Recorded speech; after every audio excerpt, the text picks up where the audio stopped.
All right. Hello, everyone. Welcome to the live show for Mother of Death and Dawn by Krista Broadbent, the last book in the series, the last series for a while for Fanro. So, hope everyone's excited. We can do introductions like we always do and say what we rated it. So, Cass, you want to start us off? Hi, I'm Cassidy. If you've been here for 3 live shows, I hope you know who I am by now. I read fantasy. I gave this book 2 stars. Not surprising, but interestingly enough, it is my favorite of the series. That's all I'm going to say for now. Cool. My name is Rachel. I read fantasy romance. I did give this 5 stars I gave this 4 stars, I think, when I first read it. I'd probably say it's like a 3-star. I feel like as I've had time go on with all the books, I've lowered them by 1 star, but I did enjoy I enjoyed the book, but this is the book I have the most problems with. So Okay, I'm Sahar. You're on my channel, so hopefully you know who I am. I gave this book 3 stars. It's definitely my least favorite in the series, which makes me really sad because I really liked the series, but I mean, we'll get into it. But yeah, this was a little bit of a disappointment. So I still enjoyed it, but it wasn't what I was hoping for. So yeah. We can go into spoilers and also like any general thoughts we have too. My like one general thing is I liked the first half of this book and I did not like the second half of this book. And I think that is like why I settled on a 3 stars, because I really liked the storyline with Max in the first half and it kept me intrigued, and I felt like I finally had like the little bit of not romance, but like just the connection between our 2 main characters again. I felt that in the first half and then I lost it. So that's kind of like my general thoughts on the book. I feel like that's really interesting because I also liked the first half, but because they weren't pining over each other because he didn't remember her, I was like, I loved being in his POV because he didn't even remember her, so he couldn't talk about how much he missed her and loved her. And I was like, I feel like I'm getting plot, and I'm not just like listening to them be like, oh yay, I want to be with the other person. Yeah. So I feel like it was like opposite of you, but yet we still liked the same part. Yeah, I think it was also like a big complaint that a lot of people had, myself included, about the second book was that they were just like together and there was no like real conflict between them and it was just like so like perfect. So I liked that this added like an interesting layer to the story where I was like, oh my gosh, like now what's gonna happen? You know, like they got together, that was the big thing, and then now he doesn't even know who she is. Mm-hmm. So I like that. How about you, Rachel? I mean, overall, my biggest issue with this book is like related to the plot, and just like kind of getting into it, whatever. But I really dislike when this happens in any series where the resolution to this big conflict is introduced so late and it feels like we didn't plan well and it just doesn't feel earned. It's just kind of like, okay, like, I like, that to be obviously big things can be revealed in the finale, but like I wanted more like planning and plotting throughout the series. I think that would have made it more gratifying, and it just feels like the story wasn't wrapped up skillfully, in my opinion. I feel like each book of this has felt like a villain of the week almost. Like each story feels like it has its own big bad, and it doesn't feel like gratifying to have read the entire series. Like I could have just read this, I almost feel like. Or like I could have just read book 1. Right. Yeah, it did feel very like different. I don't want to use the word vibes, but like it was very different. Like each book just felt like its own thing. And I can definitely see the complaint of like it wasn't like carefully plotted throughout. Yeah.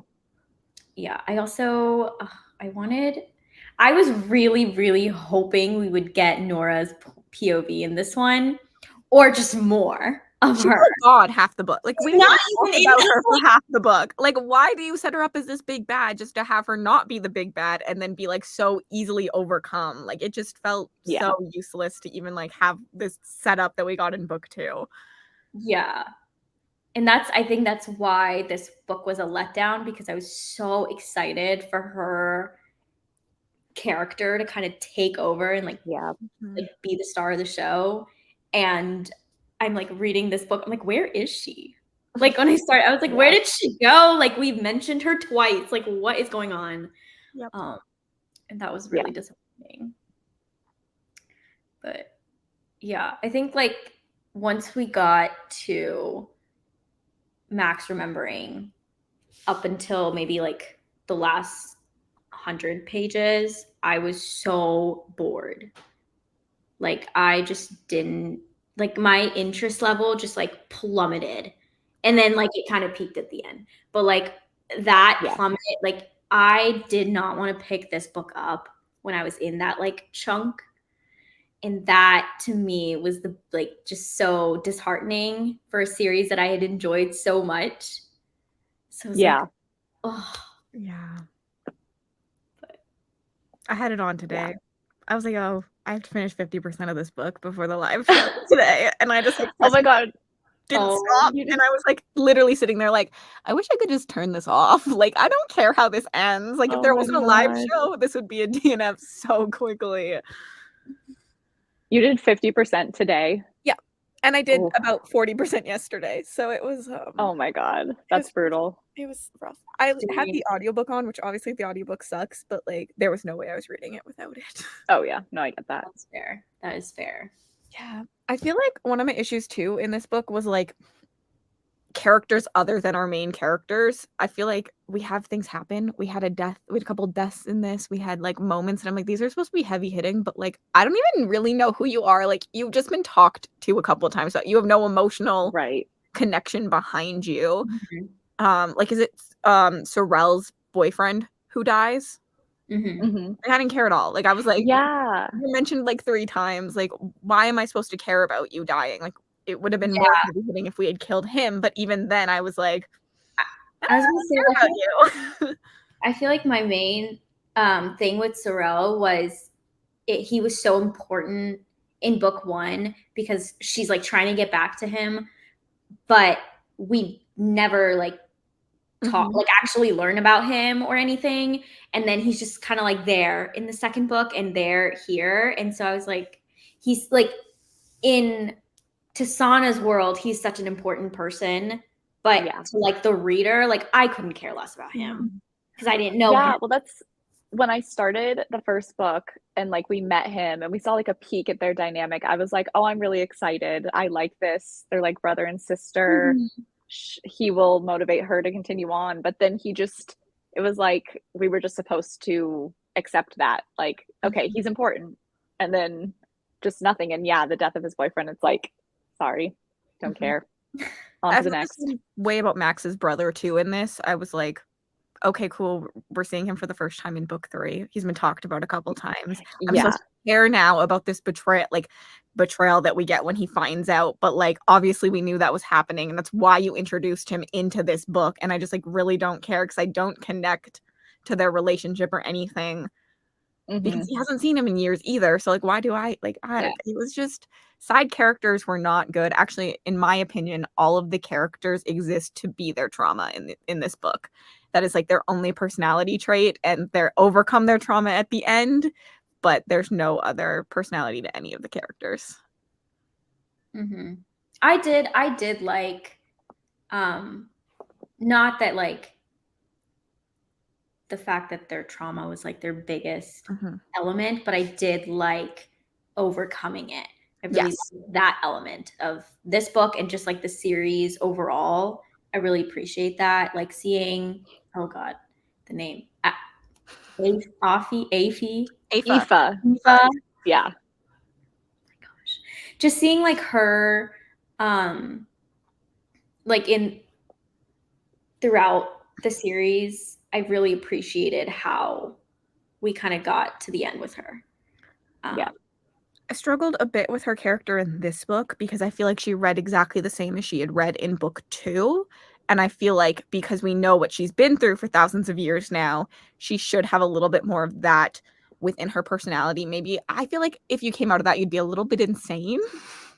Yes. And I feel like we didn't get to see that, and she just read like the same character she was before all of that happened. But I did like the ending and like what that meant for her. But I wish I had like seen a little bit more of the craziness in her personality. That's fair. Yeah. I'm trying to think of what else. My other this I don't know. No thoughts, head empty. That is how I like. Yeah, it's just disappointing. Like I love the finale of a fantasy series. Like obviously if it's done well, but like it's so gratifying to finish it and like everything's been resolved, whatever. But this one, yeah, it's like the weakest book in the series for me. So I was just disappointed by, I think overall, like everything we're saying is like there seems to be a lack of planning and like structure, which sucks. Which makes me so sad because it's the book Carissa Broadbent's the most proud of. Yeah, I know. She just has, different perspective than like what, we have. And yeah, to me, I'm like, that's just crazy because I'm like, the serpent in the wings of night exists. Yes, that exists and that's incredible. It just exists, yeah. But, that's cool. This is my, like, one of my favorite covers of hers. I think it's really pretty. Yeah, this is my, like, favorite of the series for sure. I literally, like, do I on holidays? Like, I hated them all, but, like, they're so pretty. So pretty. Yeah. And I own every other book by her, so I'm like, that's right. Like, yeah. I'm interested, but Cassidy, because you said that this is your favorite, probably in the series. Like, why you feel like this is kind of out amongst the others? It was just a lot less romance pining in this one, and I felt like that was just like so annoying in book 2 for their characters and how they were just like, I miss the other person. And this one, I feel like they didn't just like pine over each other the entire time, but like not in like, I like pining, but not in the way these two characters pine over each other. So I liked it because I felt like it was kind of getting rid of the fantasy romance and trying to be epic fantasy. Now, do I think it was epic fantasy done well? No. But did I like that it wasn't like holding on to like romance as much? Yes, because I didn't like the character. Like I didn't like their romance ever. So yeah. And I liked the new POV. Like I really just wanted to spend the entire, well, I mean, it was in book 2 too, but I was like, we could just not go back to their POVs and I'd be good. Like I liked that story over there. Yeah, that's fair. Also, this has like nothing to do with the plot or anything of this book, but the like names in this, I'm just thinking about when like last live show we were talking about how you'll just like kind of like skim over the name or like whatever. That happened to me in this book with like every single, I was like, yeah. Oh, yeah. The one that starts with an M. Yep. The one that starts with an I. Yep. And then there's like 2 I's. I don't, sometimes I'll be like, oh, I thought we were talking about this person. That just hurt my head a little bit. Honestly, I thought Nora died like way earlier on in the book at one point. And then she was all of a sudden back and I was like, oh, you didn't die? I just thought you died. Okay, cool. Oh my god. Because there's a scene where she's strangled and I was like, oh, I thought she died after that. Oops. But that shows you how little I was actually caring because like I didn't care at all. I was just like, okay, she's dead, whatever, continue on. And then all of a sudden she showed up again and I was like, oh, you're not dead. Okay, cool, whatever. Also shows how little Nora content we got. Yeah. That you literally thought she was dead because she was just like gone. Yeah.